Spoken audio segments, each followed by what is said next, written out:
So I was thinking this afternoon when you started to stream into this place, I was thinking, oh, it would be better to be a governor or to be something like that, political head. And you govern, and people know all about you, and respect you, but you don't have to take the bitter part of it. Like, see people every day and entertain them and make your house become a public hotel, free of charge, I was thinking, no wonder everyone likes to be a political leader, It's very lucrative. And nobody likes to become master because it's lots of business, I was saying, cái gì đó? Gì đó, lỗ vốn á. Lỗ vốn thì anh nói là gì à? Loss of profit, yes. It's no profit, yes. Loss of profit even, it's not no profit. If you have no profits, it's okay. But if you lost profit, it's troublesome. Nobody likes to do this kind of business. You see, that's why the master job people seldom take. Well, there are some who take this business, but they're not experts. That happens also. But I don't see how people like this. I don't know how they like it. Even the unenlightened master, I don't know how they like it. Huh? I cannot like it, I don't know how people like this kind of job. So anyhow, this morning I wanted to be a president or a governor or a king, instead of a master. Then you don't have to take care of people personally like this, You're in the palace and everybody knows about it, and that's it. Finished. It's difficult to see them.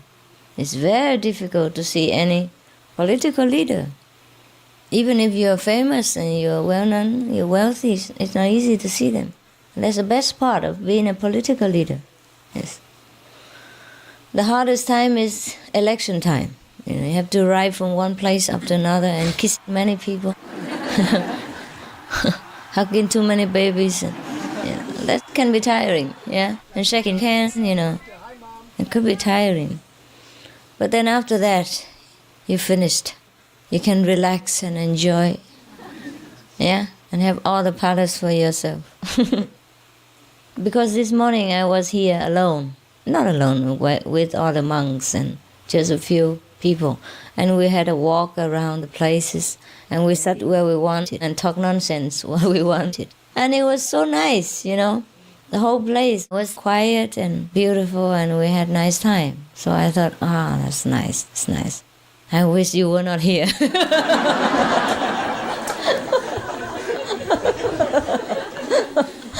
When you go on holiday, you always write a postcard and say, wish you were here. But I would write, say, wish you weren't here.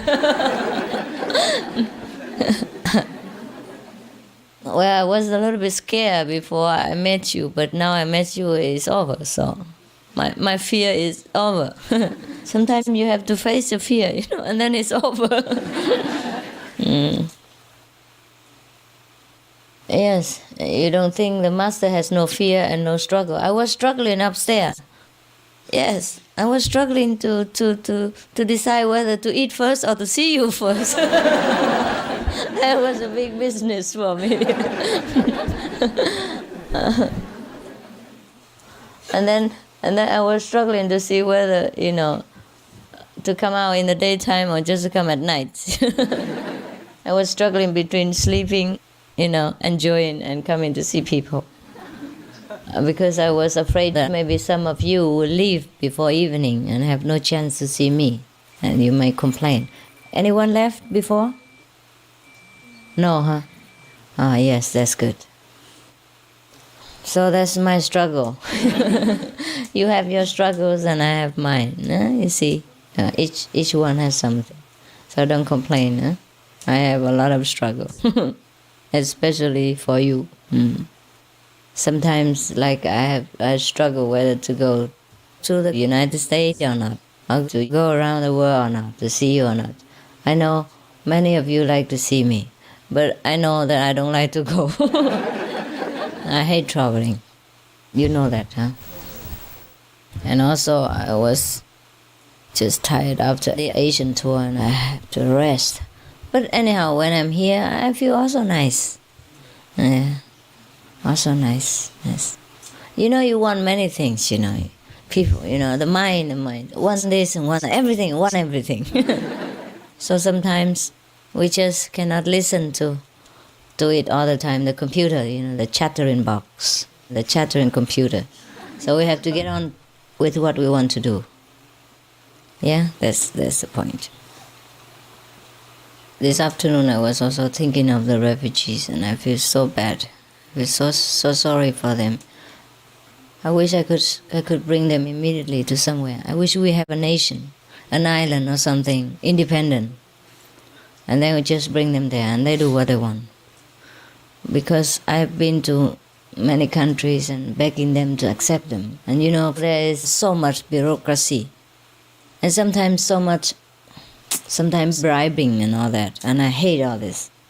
I'm really tired of this world and the way people work. I don't know how many humanitarian people are left in this world anymore. As soon as you want to help somebody, they want you to help them first. And it's not that it's so necessary. They just want things.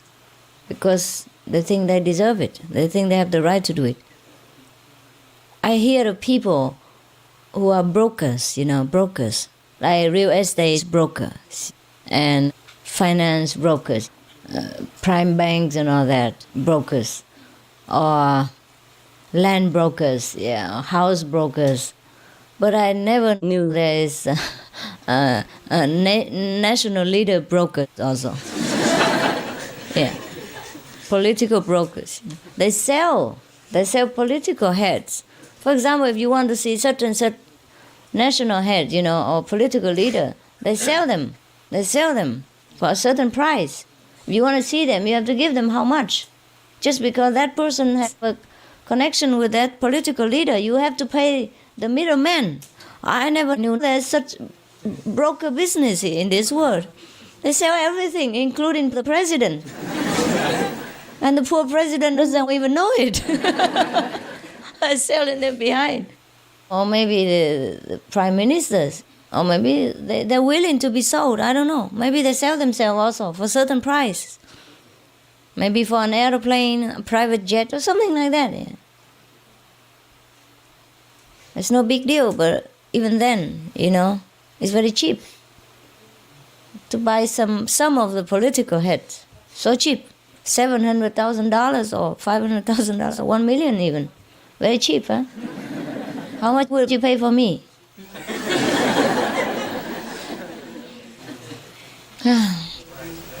Huh? Yes, priceless. When we were walking in the airport yesterday, and many people were looking at us, and they keep asking my disciples, say, this is a queen of which nation?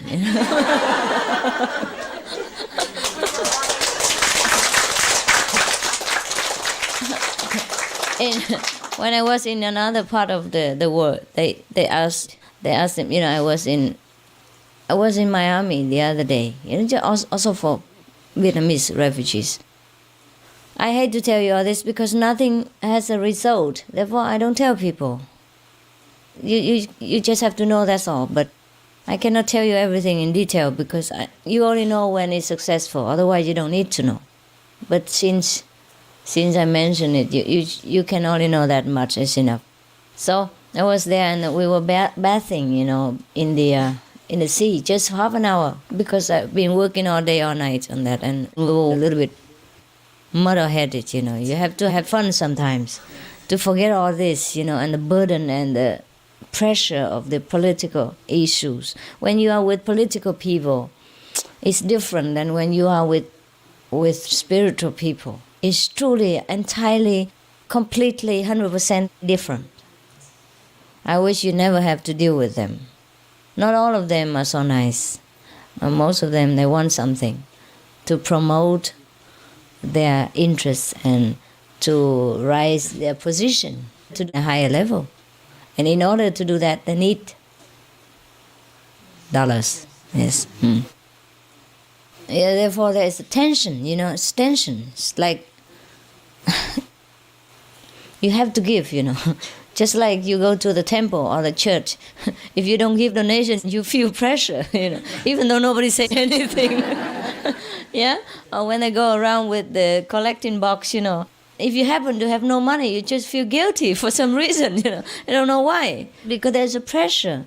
When you go into a group of so-called practitioners and they collect money for their group, and you just feel pressure, even though you're just there for a few minutes. You just feel you have to give somehow, That's such a pressure they give you. No need to speak about it. You just feel. And you don't feel relaxed when you're with these kind of people. The same when you're with political or so-called national leaders, brokers, you feel a certain pressure and you don't know how to express it. But it is there, as if you could cut it with knife, now. So after all this, for the first preliminary step, I just couldn't bear it. So I just put on some kind of two pieces of cloth, one here and one there, just to cover my whole body, so that only one shoulder is bare instead of two. Otherwise, people will criticize again, why you bear two shoulders, So this time I bear only one. So maybe I get criticized only half, at least half. So we went to Miami Beach. Nobody knew anyhow, only strangers on the beach. And we swim. And even then, I didn't wear any glamorous clothes. Only, a kind of the thing that you would like, you would use for covering your head, that piece of cloth. And I just tied it on one shoulder. And because I'm worried that it flies around, so I tie another one just to keep them both in order, so they will not fly. And when I swim, it doesn't open so easily, So that's it. And then everyone asked my disciple, is she a princess or something? Is that not so? Yeah. Anyhow, they asked one of our guys. I don't know if they asked the monk or not. And so Peter said, I cannot tell you. I said, oh, she has so many bodyguards. She must be, no? He said, I cannot tell you. Keep it a mystery. I don't know what they saw on me. The two pieces of cloth, and became the princess overnight on Miami Beach. Anyhow, I went only with the monks and the attendants, the nuns. That's all. No bodyguards, really. I don't know how they saw them as bodyguards. They must look very fierce and serious, overprotective or something. Anyhow, that was that. I was a princess in Miami. And when I was in another place, where was that? Another place, I suddenly became a queen, The level rise so rapidly. I don't know how to take it, It would be nice if we practice. Hey, we just talk about you. It would be nice if we could just become a kind of a bodhisattva on Miami Beach, and then when we come to New York airport, we become Buddha. It would be fast, huh? Yes. Just like the way I rise from princess to queen, very fast from Miami to New York airport. So fast. Just a few hours fly and you became queen. So fast.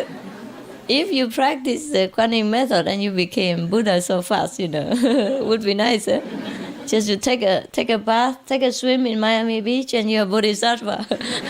And when you don some clothes and walk into New York airport, you become Buddha. It would be nice, huh? So that's what it is, yeah? Mm. We don't want to become queen of one nation, right? We want to be the one with God, yeah? Yes. King of the universe. What is the use, the value of becoming a queen of one nation? It's nothing really, huh? It's nothing. We don't aim for that small job. But actually, when I was working for the Vietnamese refugees, and when I had to humble myself from door to door, and nobody talked to deaf ears and all that, and so many problems, so much bribery, and I was truly, seriously thinking maybe I have to make a nation for them, make our own law and bring them in anytime. And I was really thinking like that. Only then I was pushed, into such thinking. Otherwise, I would never dream of that because it's so much trouble, And you have to establish many things. And I don't know if we can run a nation. But for us, it's no problem, huh? We don't need to run, huh? If, for example, if we have a nation of our own, or vegan, meditation, no problem, no need to run. Everybody runs themselves. Run to my office. And we run together. Yeah, it would be nice, huh? But if we have a nation, we just take them, huh? How many can we take? Many, yeah? We work and then each one take care of one refugee. Too much. Too much manpower and too much finance for that. If we take only one, no problem. It's just in this world that makes so many problems. They don't allow us to do that. Otherwise, our disciples will take one person, no problem. Even all the Haitian people or the African, we take them all. No discrimination.